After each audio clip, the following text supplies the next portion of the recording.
Hey guys, and welcome to a brand new video here on FPL Now. Today we're going to be going over a potential wildcard draft for Game Week 5. So if you're excited for the video, make sure to drop a like down below. Leave a comment. Are you thinking of playing your wildcard for this week? Subscribe if you're brand new, and let's get into the video.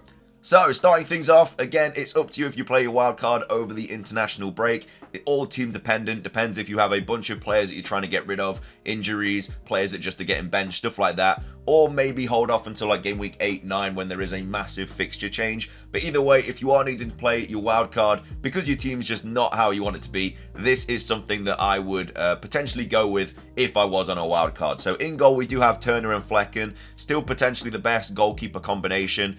Turner being 4 mil. Again, Forest have just signed a brand new goalkeeper. I don't know if that means Turner is going to lose his number 1 spot. I think it is his to lose. He's not exactly played bad for us since he signed for. He's actually been really, really good. So I don't know why he would just be dropped instantly.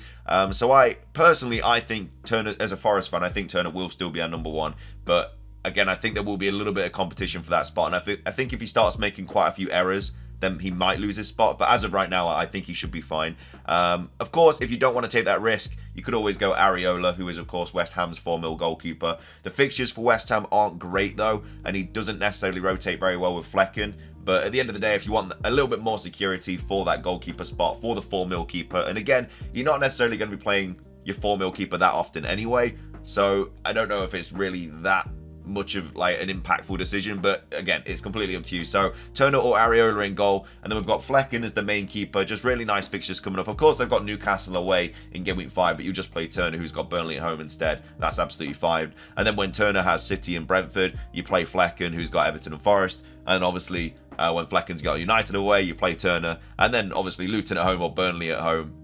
Like that's going to be a horrible decision because both of those are very clean sheet worthy. I'd probably rather go Luton at home for Turner, just because Forest at home are very, very good.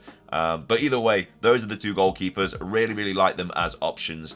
The back line has changed quite a bit. We've obviously got Udogie in there, who is honestly just on the price rise. He's a really good option to have as a defender for Spurs. They've got Sheffield United at home in game week 5. Of course, they've got 2 not ideal fixtures after that, but the rest of your defenders could easily fill in that spot. The only bad thing about this defensive line is there's a lot of benching headaches. And again, with this draft, I can only just afford it. I have 0 in the bank, so whether you can afford this or not, you may have to downgrade a player or 2. But we do have Udogie in there, who again isn't going to be someone you have to play every week, but when the fixtures are good for Spurs, I definitely would play him. Like Sheffield United at home, I'd definitely play him. That Luton away game, I'd play him. That Fulham at home game, I'd play him. For Arsenal and Liverpool, I wouldn't play him. I'd rather play your Estepinians, your Chilwell, stuff like that. But yeah, we've got Udogie in there, Estepinian as well. Again, not the greatest fixtures, but I think he's just such a good player to have regardless. Nearly had a clean sheet against Newcastle as well. Annoying to obviously concede in like the 94th minute. You'd bench him this week United away, but then you'd play him for Bournemouth at home, and then you'd bench Udogie and stuff like that. These defenders do rotate very nicely. There are a couple of benching headaches some weeks, but again, it's just how you're feeling really with the defense. But yeah, Estepinian's in here. Chilwell's also in here as well. Now, Chilwell could easily be downgraded to like a Colwell or something like that if you need to. I still think Chilwell is a really good option to have for this Chelsea lineup, but at the same time, he does get subbed off early, especially if they're chasing a goal. He has been subbed on like the 60th minute a couple of times now. He has had a couple of 1-pointers, but again, he's just so explosive when Chelsea are winning, really. So it's one of those. Again, you could downgrade him if you needed the money, but I like Chilwell as an option still. And again, you'd probably offload your Chelsea players around game week 8, 9 when their fixtures take a really bad turn. Because obviously they've got really good fixtures at the moment, but then game week 9 they've got Arsenal, Brentford, Spurs, City, Newcastle, Brighton, United. That is a awful fixture run. Obviously, after that, it gets really good again with Sheffield United, Wolves, Crystal Palace, Luton, Fulham. But yeah, you definitely be wanting to get rid of your Chelsea players around game week 9 because it just goes terrible. Which is another reason that people are playing the wildcard game week 8, 9 just to offload the Chelsea players, because a lot of people have 2, 3 Chelsea players at the moment. Also bringing in Matty Cash as well. Was unlucky to score that own goal, but he's just so good going forward. And under Emery, he's just playing him in like a new position, and he's just getting so many goals. He just looks like a really good option to have for Villa for 4.6 as well. And Villa's fixtures are going to be really, really good. Obviously, there's like no Newcastle defense in this draft, and you very well could. It's just we're not sure if like Botman's fine, then potentially you could bring in Botman, you could bring in Trippier instead, because the last option is Trent, who of course is still an injury doubt. This could be anyone really. I've just gone for Trent just because he's a little bit of a differential, which is a bit weird to say, but they've got some good fixtures coming up, especially after the Tottenham and the Brighton game as well. The fixtures do look very, very nice with Everton, Forest, Luton coming up, so you could have him. But there is a lot of money tied up into him, so you don't necessarily have to have him. You could, like I say, bring in like a Diaz from City. You could bring in because Ruben Diaz is only what, like 5.5, so that'd give you a lot of money left in the bank. It would also give you a way into that Man City defense, and plus he's like the most nailed defender to have. Again, you could also bring in Trippier as well. I do like Trippier as an option as well. Like Newcastle's defensive fixtures looking quite nice coming up. Sheffield United, Burnley, West Ham, Crystal Palace, Wolves, Bournemouth are coming up. So not a bad shout at all to have Trippier. But if you wanted to save even more money, then Botman is also potentially an option as well. Again, is an injury doubt, but that would save you a lot of money. But this last defender spot, I think, is really up for debate. You could go Trent, you could go Trippier, Botman, Diaz. Like, there's a lot of good options you'd have on this last defender. So it generally is just how you feel, really. You can fit all of them into this squad with the money that, with the money that I have. I've got just enough to bring in, like, any of them.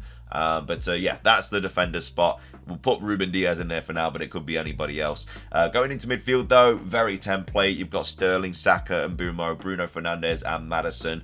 Maddison, I just think, has to be in this draft. The same as Bruno Fernandes and Saka. And Mbeumo, with the fixtures coming up, I know he's got Newcastle away, but you just have to have him. 90 minutes, very cheap midfielder, penalties, and he's just getting so forward, getting so many like touches in the box, getting so many shots and stuff like that. Just a really nice option to have. And then Sterling as well, a bit of a headache for people that obviously brought him in and he just obviously didn't do anything. You could also bring in Son as well if you really wanted to, which again I'm not completely against, but the only problem is you'd triple up on Spurs and then you'd have to play you'd probably have to play, to be fair, you wouldn't have to play all of them, but then at the same time, do you really want to bench a Son or a Maddison? Like, you could obviously bench Udogie in game week 6 when they've got Arsenal away and just play like Estepinian, Chilwell and Diaz or something like that.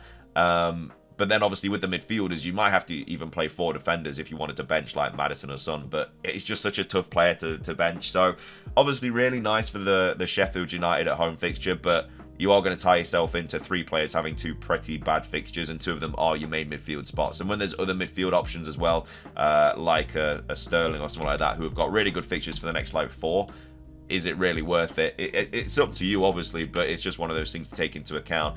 But yeah, Saka obviously on penalties, and Mbeumo on penalties, Bruno Fernandes on penalties, Maddison potentially on penalties, but it's probably going to be Son. And then obviously Sterling's in there just there as well, just because of the fixtures they've got coming up. So I do like this midfield. It is missing, like I say, a Rashford.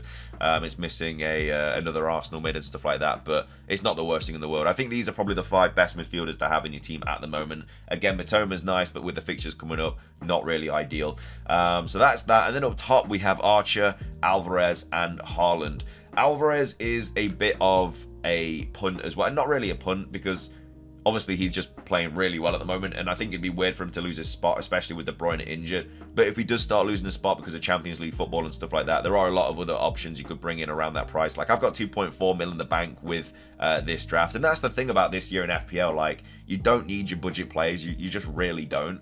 Because there's just so much money for like what we have. So if you didn't want to play Alvarez this week, you could obviously upgrade him to potentially like an Isak if you wanted to. Obviously Newcastle got some really nice fixtures coming up, so you could be playing Isak instead.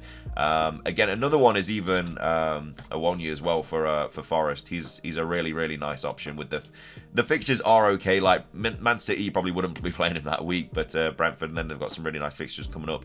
He just keeps ticking along as well, so that's another option if you didn't want to go Alvarez. There's a lot of good options as well. Like, you could bring in Nunez as well if you wanted some sort of Liverpool attacker. It is literally just it's one of those, like, there's so many different players you can have in this draft with the money that you have available. Like, you don't even have to have Archer as well. Like, Archer's in there just for bench fodder, but at the same time, like, you could have Jackson in there, and then as well as that, you still got 2 mil in the bank, so you could easily upgrade Archer to like you're very much just off Alvarez. But if you really wanted to, you could bring in Alvarez and then just downgrade one of your defenders and stuff. So obviously you're minus 0.2 here, but you could easily just downgrade your Ruben Diaz to like a Botman or something like that if Botman's fine, and then have absolutely loads of money left still in the bank to have that. So it's one of those, like, you can mix and match them, but yeah, there's a lot of good options this week. But anyway, that's going to be kind of like a big old talking about a Game Week 5 wildcard. I hope you guys enjoyed the video. If you did, please do consider hitting the like button down below. Let's try and hit 50 likes. Leave a comment. Are you thinking of wildcarding for Game Week 5? Subscribe if you're brand new, and until next time, peace.